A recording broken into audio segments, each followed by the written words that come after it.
Agora você vai rever com a gente as principais reportagens policiais.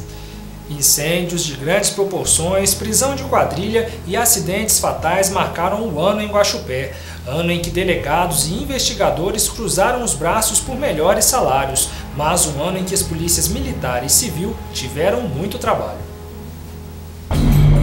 2011 começa com uma tragédia. O menino de apenas 8 anos morreu após ser atropelado por uma carreta próximo ao centro da cidade. Segundo uma testemunha que não quis se identificar, o menino descia a rua Expedicionário Ricardo Fantin quando tentou desviar de um carro parado a esta esquina. Eu vi tudo. Eu parei a caminhonete subindo aqui e vim ver um negócio com o Jair. Eu estava com uma peça aqui para entregar lá na Nova Guaxupé. Aí o Zé veio e desceu aqui, né? Já estava com a metade da carreta aqui na rua. O menino veio de lá para cá e enfiou debaixo. Ele estava descendo rápido na bicicleta? Não, desceu com tudo. Segundo moradores, o trânsito de carretas é intenso na rua Horácio Pereira Lopes e o movimento de crianças também é grande.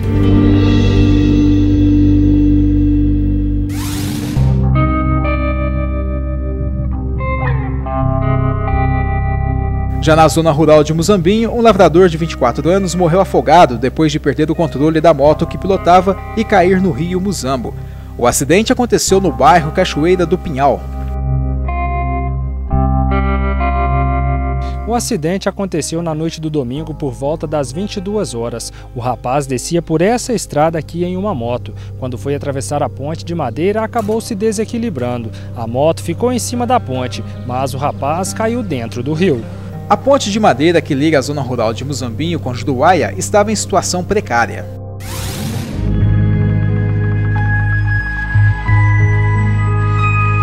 E mais um acidente envolvendo motos, desta vez foi na rodovia que liga São Pedro da União a Juruáia. Duas motos bateram de frente no momento de uma ultrapassagem. Os dois condutores morreram na hora. O acidente aconteceu bem naquela curva que está ali ao fundo. A placa sinaliza 40 km por hora como limite máximo de velocidade. Mas, de acordo com testemunhas que moram próximo a esse local, os condutores das duas motocicletas estavam em alta velocidade e o acidente aconteceu por imprudência. A imprudência também pode ter sido a causa de um acidente no cruzamento no bairro Recreio dos Bandeirantes. De acordo com a Polícia Militar, o motociclista de 25 anos não teria obedecido a sinalização obrigatória e atravessou a avenida, atingindo a lateral de um carro. Acredito que faltou, verificando superficialmente a situação, alguém e não observou alguma sinalização, alguma ordem imperativa. Mais um acidente grave no perímetro urbano e, mais uma vez, a imprudência. O motorista de uma Paraty perdeu o controle da direção após uma curva na Avenida Dona Floriana. Bateu numa mureta e capotou várias vezes até atingir um poste. A força do impacto foi tão grande que o poste em que o carro bateu foi arrancado. De acordo com a Polícia Militar, 2 jovens ocupavam o interior do veículo. O motorista foi identificado como Dario Rodrigues Souza, de 20 anos, da cidade de São Paulo, e foi levado para a Santa Casa de Guaxupé com vida. Já o passageiro que estava com ele morreu no local.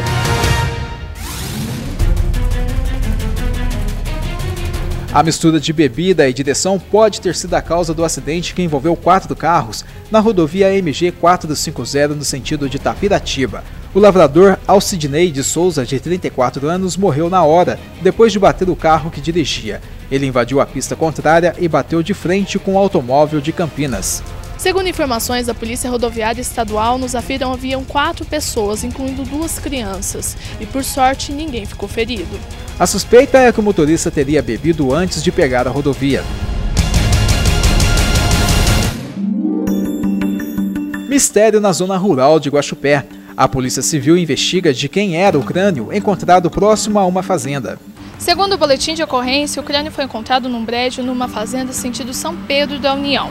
Funcionários da propriedade roçavam o mato a 50 metros da estrada da fazenda para a construção de uma cerca. As marcas no solo indicam que os restos mortais estavam ali há algum tempo. Exames de sequenciamento de DNA vão dizer a idade, o sexo e como a vítima morreu. Pelo que descreve o BO, o local já sob o crânio havia uma marca, né? Denota que o crânio há muito tempo estava ali. E pela coloração do crânio esverdeada, aparenta, e esbranquiçado também, aparenta ser já está no local há bastante tempo.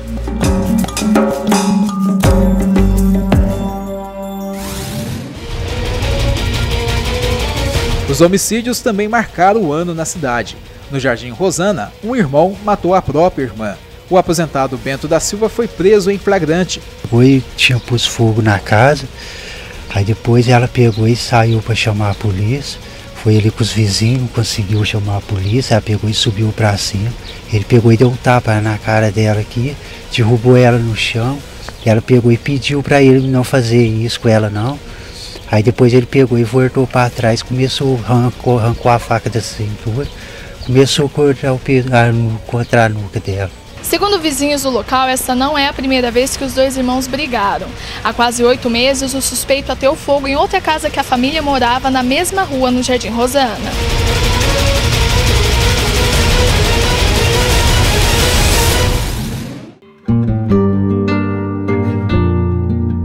Um outro crime bárbaro chocou os moradores do bairro Jardim América.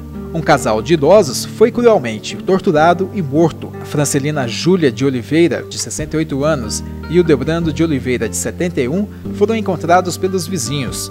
Com as informações que a polícia tem até o momento, existe um suspeito, mas que ainda está sendo procurado.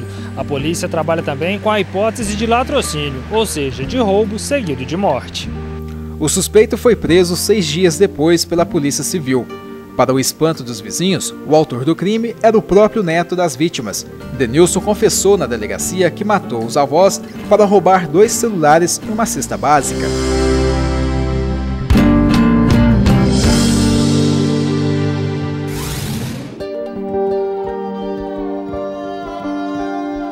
Morte na creche. O bebê Pedro Augusto da Silva, de apenas 4 meses, foi encontrado sem vida no berçário da creche, no bairro Santa Cruz. 4 meses de investigação. Com o encerramento do inquérito, o delegado Marcos Pimenta, que presidia as investigações, concluiu que o bebê Pedro Augusto morreu por asfixia, decorrente de uma desnutrição, pois teria ficado 12 horas sem se alimentar. 2 funcionárias da creche foram indiciadas por homicídio culposo. A Polícia Civil concluiu que houve negligência por parte das berçaristas. O inquérito já foi encaminhado pro juiz, né, que vai abrir vista para o Ministério Público. O promotor vai ver se vai denunciar ou não, né? O Ministério Público é o titular da ação penal. O Ministério Público determinou que fosse instaurado um outro inquérito e, desta vez, a mãe seria a única responsável pela morte do bebê. Regina dos Anjos Silva foi denunciada à Justiça por homicídio culposo, aquele que não há intenção de matar. O advogado da família recorreu da decisão.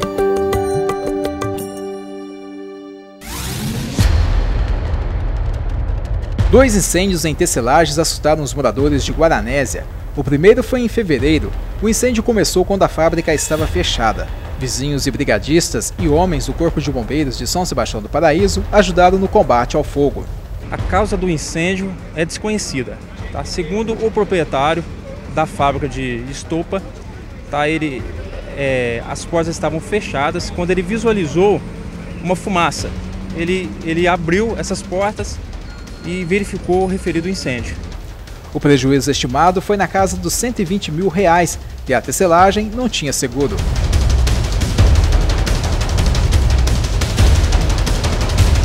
Na semana passada, a cena se repetiu, mas dessa vez em uma outra fábrica.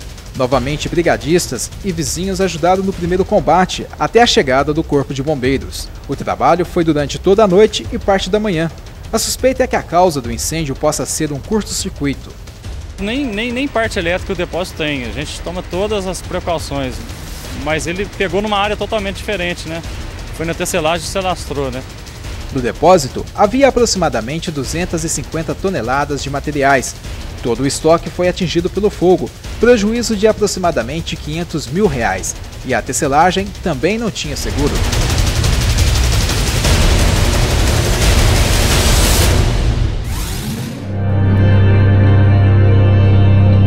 Em Guaxupé, um aposentado não resistiu aos ferimentos causados por queimaduras durante um incêndio em uma borracharia no bairro Nova Guaxupé. Paulo Ramos da Silva, de 46 anos, dormia num cômodo quando o fogo começou. Ele chegou a ser transferido para o Hospital João 23 em Belo Horizonte, mas não resistiu.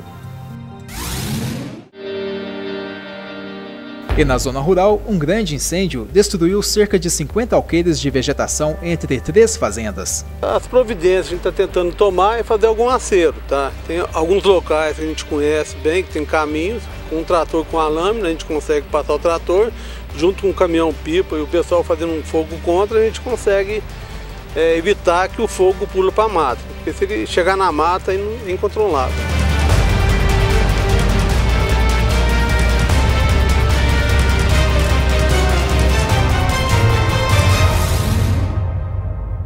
Susto para os moradores de uma casa na rua Jacuí, no Parque Municípios 1.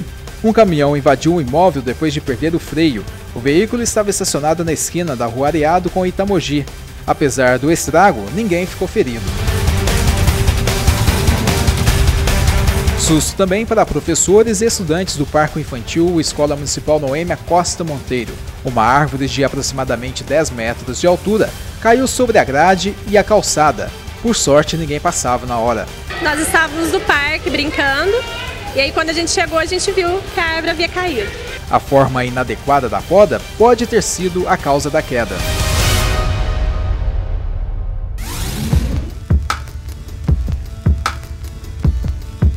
De braços cruzados, investigadores e delegados da Polícia Civil de Guaxupé aderem ao movimento de paralisação em todo o estado por melhores condições de trabalho e salário. Trata-se do movimento da estrita legalidade, humanização da Polícia Judiciária.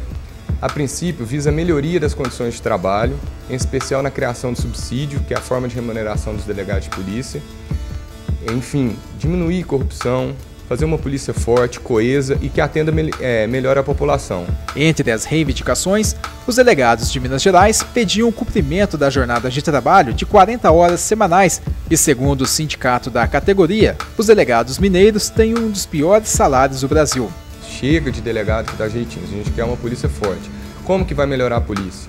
Os delegados, com um maior número de delegados, com um salário digno, a evasão dos delegados para outra carreira ela vai diminuir. Existem delegados trabalhando 7 dias, 24 horas por dia. Tá? Não vai ter mais isso. O delegado vai trabalhar as 40 horas semanais.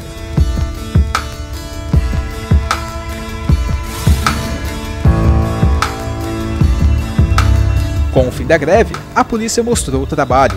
Depois de uma série de roubos a entregadores de lanche da cidade, a polícia conseguiu recuperar 2 motos que teriam sido roubadas depois de bandidos terem se passado por clientes e solicitado a entrega de lanches em ruas sem movimento. Os entregadores eram rendidos e, em alguns casos, até agredidos. Com o nome da rua em mãos, os entregadores percorrem diversos bairros da cidade para atender aos pedidos dos consumidores. No início desta semana, o motoboy foi chamado para fazer uma entrega aqui na rua Borba Gato, no Recreio dos Bandeirantes. Quando chegou, percebeu que era uma armadilha. Quando eu parei a moto, os dois já vieram, os dois juntos batendo, dando soco, chute, tentando roubar o capacete. Bateram, tentaram tirar o capacete, levar o documento. Eu consegui acertar um deles com o capacete, mas foi pior que eu apanhei mais ainda. As motos foram encontradas na zona rural de Guaxupé e Guaranésia, sem placas e chassi raspado. Assalto frustrado pela Polícia Militar.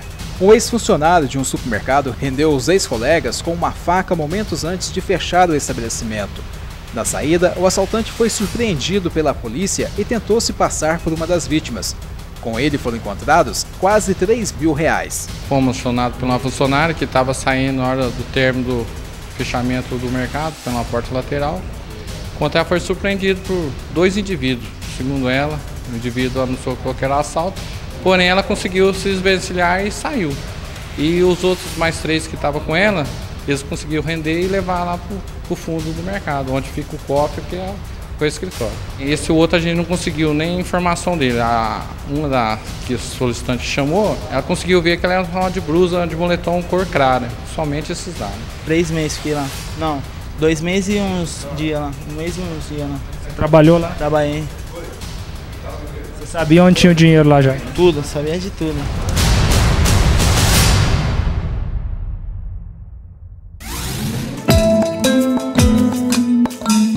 Fora de circulação, Polícia Civil desmantelou uma quadrilha que vinha assaltando casas em Guaxupé.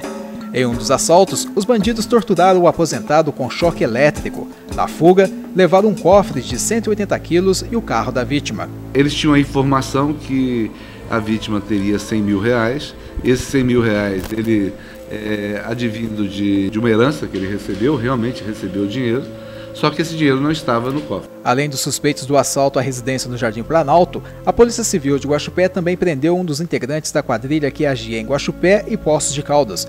Paulo Henrique Tauil, de 33 anos, participou do assalto em uma casa na rua Tiradentes. Outros 2 suspeitos foram detidos em Poços de Caldas, incluindo um menor de 17 anos.